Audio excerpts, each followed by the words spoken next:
Hello hi అందరికీ. వాళ్ళైతే రథసప్తమి అని అక్క ఇంటి ముందర ముగ్గేసింది. లంచ్లోకి ఏమో పులిహోర చేసింది. మాకు టిఫిన్కి వచ్చేసి దోశ పొంగనాలు విత్ పచ్చిమిర్చి చట్నీ చేసింది. చాలా డేస్ తర్వాత అక్క కుకింగ్ చేసింది. అసలు తింటుంటే సూపర్. ఇక ఈవినింగ్ స్కూల్ నుంచి ఇంటికి వచ్చేసరికి కిచెన్లో అయితే అక్క పూతలేకులు ప్రిపేర్ చేస్తుంది.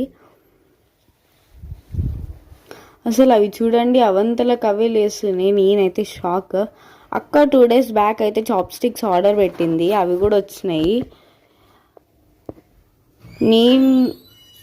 నేను పూతరేకులకి షుగర్ పౌడర్ అయితే చేస్తున్నాను. ఫస్ట్ షుగర్ వేసుకొని దానిలో కొన్ని యాలకులు వేసి అయితే పౌడర్ చేశాను. పూతరేకుల పైన కాస్తంత నెయ్యి రాసి షుగర్ పౌడర్ వేసి రోల్ చేసుకుని తింటే అసలు చాలా బాగుంది టేస్ట్ అయితే. ఫస్ట్ టైం ట్రై చేసిన, చాలా బాగా వచ్చాయి అని మాత్రం అక్క చాలా హ్యాపీగా ఫీల్ అయింది.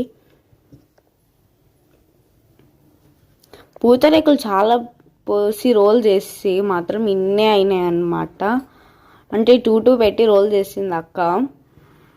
మమ్మీ అయితే టేస్ట్ చేసి చెప్పు మమ్మీ అంటే సూపర్ అని చెప్తుంది. అసలు ఈ వీడియోకి ఇంతే, బాయ్.